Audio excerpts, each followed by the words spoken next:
বাড়িতে আসে, ওই এলাকাতে কি হয়, ওই এলাকাতে কিছু লুচ্চা মানুষ ছিল যে এত সুন্দর দেখতে, ওই মানুষগুলোর নজর, ওই গ্রামের মানুষগুলোর নজর ওই মহিলাটার দিকে। বুঝতে পারো, যখন নজরটা ওর দিকে পড়ে, তখন যখন মেয়েটা চান করতে যাচ্ছিল, ওকে কিছু যারা মানে লুচ্চা ছিল, ওরা কি করছিল, ওকে মানে নির্জন উঠার চেষ্টা করছিল, বাট ও প্রচুর চিৎকার করে, যার জন্য মানুষ জড়ো হয়ে যায়। ও বেঁচে যায়, ওখান থেকে বেঁচে ফিরে আসে, ওখান থেকে বেঁচে ফিরে চলে আসে। আর যেই ফিরে চলে আসে, বাকি যাদের মানে ওখানে ধরা পড়ে গিয়েছিল, ওদের বদনাম হচ্ছিল। আর যেই বদনাম প্রতিশোধ নেওয়ার জন্য কি করবে বুঝে পাচ্ছিল না। বাট একটা সময় ওই মহিলাটা কি হয়, ওর বাড়িতে প্রচুর ছেলে পুলে আসতো, ছোট ছোট ছেলে পুলে গ্রামে খেলাধুলো করতে, আরো কিছু খাবার দাবার দিত। মহিলাটা খুব ভালো ছিল। বাট হঠাৎ করে ওই গ্রামের কিছু ছেলে মেয়ে অসুস্থ হয়ে যায় মহামারীর কারণে। বাট দোষারোপ পেতে হয় কাকে? দোষারোপ পেতে হয় মহিলাটাকে। যে মহিলাটা ডাইনি, বোঝা গেছে এই মহিলাটা ডাইনি, মানে আগেকার দিনে যেটা বলা হতো ডাইনি বলে পরিচিত করা হতো, যে এর কারণেই সব কি হয়ে যাচ্ছে, অসুস্থ হয়ে যাচ্ছে। বুঝতে পারলাম কি বলো? ওকে দোষারোপ করা হয়। তখন গ্রামের প্রধান মোড়ল নিয়ে ওকে নিয়ে একটা মিটিং বসে, আর সেই মিটিং এ কি হয়, ওকে দোষারোপ দোষ দেওয়া হয়। ওকে দোষারোপ দোষ দেওয়া হয় এবং বলা হয় যে তুমি যেহেতু তোমার কারণেই বাচ্চা অসুস্থ হচ্ছে, তার জন্য তোমাকে ফাইন দিতে হবে কত, 500 টাকা। ঝাড়খণ্ডের ওই গ্রামে 500 টাকা ফাইন দিয়েছিল। ও মেয়েটা ওই গ্রামে 500 টাকা দিয়ে দিলে হয়তো ওকে ডাইনি কেউ বলবে না, মানে মেয়ে কাউকে বা ছেলে কাউকে কেউ বলবে না যেগুলো বলে। তো 500 টাকা দিয়ে দেয়। আর তারপরেও কি হয়, তারপরেও ওকে মানে ওই গ্রামে আরো খারাপ খারাপ কথা শুনতে হয়, এবং আরো কি করে ছেলে মেয়ে যখন ভালো হচ্ছিল আরো দুর্নাম হতে থাকে। যেই দুর্নাম হতে থাকে, আবার একবার পাড়ার মোড়ল বসে ঠিক করে, ওকে বাদ দিয়ে ঠিক করে যে কি করা যায়, মানুষকে যদি বাঁচাতে হয় কি করা যায়, না ওঝার কাছে। আর যেই ওঝার কাছে যায়, ওঝার বা তান্ত্রিকের কাছে, তান্ত্রিক বলে ওকে একমাত্র বাঁচাতে পারে, ওর কাছে ডাইনি ঘর করছে, ওকে যদি বাঁচাতে হয় বা গ্রামকে যদি বাঁচাতে হয়, তাহলে কি করতে হবে, ওকে মানুষের মলমূত্র খাওয়াতে হবে। বুঝতে পারলো?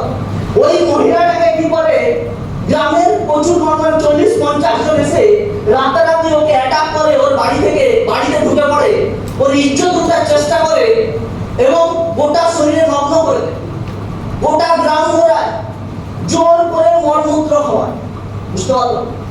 তারপরে কি হয়, ওর যে স্বামী ছিল, স্বামীটাও ধীরে ধীরে ডিটাচ হয়ে যায়। যে মেয়েটা বোধহয় ডাইনি, তার জন্য স্বামীটাও আর ভরসা নেই বলে স্বামী ওর সঙ্গ দেয় না। ওর তখন দুটো বাচ্চা ছিল, দুজন বাচ্চাকে নিয়ে চলে যায় শ্বশুর বাড়িতে। সে যতদিন চাপা দেওয়ার ছিল, বাবা মা ছিল, ধার করছিল, যে বাবা মারা যায় নিজের ভাই ওর থেকে চলে যায়। হ্যালো, বুঝতে পারলাম? এবং ও তখন ওখান থেকে শ্বশুর বাড়ি, বাবার বাড়ি থেকে বেরিয়ে কোথায় যায়, বাবার বাড়ি থেকে বেরিয়ে একটা ছোট্ট জঙ্গলের মধ্যে একটা আম গাছের নিচে আশ্রয়, এবং ওখানে ছেলে মেয়েকে মানুষ করতে থাকে। আর এই ঘটনাটা ধীরে ধীরে পৌঁছায় কোথায়, নিউজে পৌঁছায়।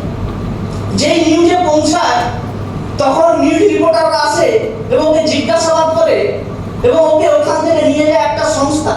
হ্যালো, বুঝতে পারলাম কি বলে?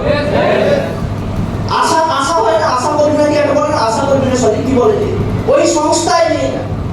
এবং ওই সংস্থা ওই মহিলাটাকে নিয়ে বাঁচায় এবং ছেলেগুলোকে মানুষ করে। ধীরে ধীরে কি হয়, ধীরে ধীরে যত দিন যায়, দিন যেতে যেতে ও আরো ওই সংস্থার হেড হয়ে যায়। আর বুঝতে পারলাম কি? এবং ধীরে ধীরে কি করে, ও টার্গেট করে ঝাড়খণ্ডে এত পুয়ার এলাকা, এই পুয়ার এলাকায় এইরকম প্রচুর আগেকার দিনে কুসংস্কার প্রচলিত আছে, ডাইনি বলে মেরে দিত, ঠিক না? প্রচুর মহিলা আছে যাদেরকে কি করা হচ্ছে, বিতাড়িত করা হচ্ছে, যাদেরকে কি করা হচ্ছে, অপমান দেওয়া হচ্ছে, যাদেরকে মেরে ফেলা হচ্ছে। আমি তাদের পাশে গেলাম। এই করতে করতে খুব কম করে 200, 300, 500 মহিলাকে উদ্ধার করে এবং একটা সংস্থা তৈরি করে। হ্যালো, বুঝতে পারলাম কি?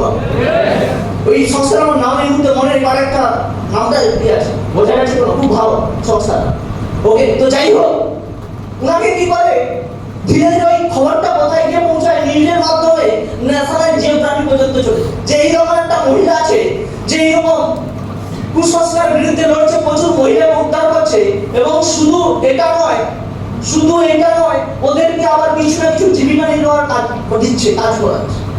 সঙ্গে সঙ্গে ন্যাশনাল জিওগ্রাফিতে যায় এবং ন্যাশনাল জিওগ্রাফির মাধ্যমে ওর খ্যাতি গোটা দেশে বিদেশ ছড়িয়ে পড়ে। বুঝতে পারলাম কি মা?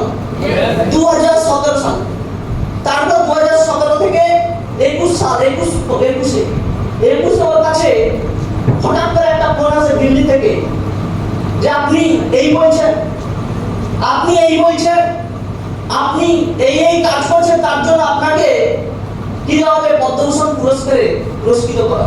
বোঝা গেছে কি বলবো? পুরস্কারে পুরস্কৃত করা হবে।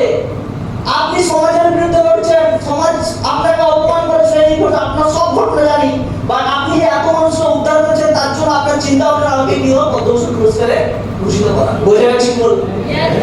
আজকে ওই মহিলাটা যদি বায়োগ্রাফি তোমরা দেখো, দেখতে হবে নাম কেউ নয়, নাম হচ্ছে ছোটনি দেবী। বোঝা গেছে কি বলবো? ছোটনি দেবী ঝাড়খণ্ডের একটা মহিলা। ভাবো ওই মহিলাটা যদি ওই জায়গা থেকে চাইতো নিজেকে কি করে দিতে পারতো? কামব্যাক করে দিতে পারতো, নিজেকে শেষ করে দিতে পারতো। এত অপমান, হ্যালো, সমাজের এত অপমান, যার মুখে মলমূত্র ত্যাগ করেছে, যাকে গোটা গ্রাম উল্লঙ্ঘ করে ঘুরেছে, চাইলেও নিজের সন্তানকে ছেড়ে দিয়ে মারা যেতে পারতো। বাট ওই মহিলাটা কি করেছিল? আজকে রুখে দাঁড়িয়েছিল। আজকে জীবনে জেদ তৈরি করে দিয়েছিল যে আমার মতো সমাজে প্রচুর মহিলারা কি হচ্ছে, এইরকম অপমানিত হচ্ছে, এইরকম কি হচ্ছে, বিতাড়িত হচ্ছে, যার জন্য কি হচ্ছে নিজের রুখে দাঁড়িয়ে নিজের সংস্থা তৈরি করে আজকে কি হচ্ছে প্রুভ করে দিয়েছে। আজকে যাকে মানুষ অবহেলা করেছিল তাকেই একদিন কি দিচ্ছে? পুরস্কার পুরস্কৃত করছে। বোঝা গেছে বলো? ভাবো আজকে তার মানে কি প্রত্যেকটা জায়গায় কি আছে? সংঘর্ষ আছে। সংঘর্ষ তোমাকে করতে হবে প্রত্যেকটা জায়গায়।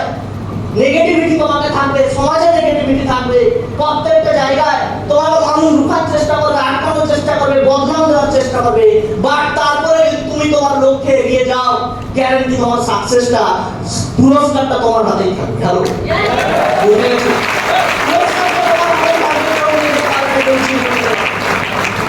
আর সঙ্গে আমি বলবো স্মার্ট ভ্যালুর মতো এত বড় সিস্টেম, এত বড় প্ল্যাটফর্ম আছে, মানে আমি এটা বিলিভ করি জীবনে তোমার কাছে কোনোদিন বড় প্রবলেম আসবে না।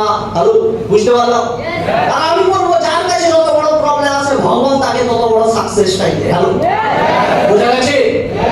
কারণ আমরা নিউটনের তৃতীয় গতি সূত্র পড়েছি, ঠিক না? Every action has a same opposite reaction.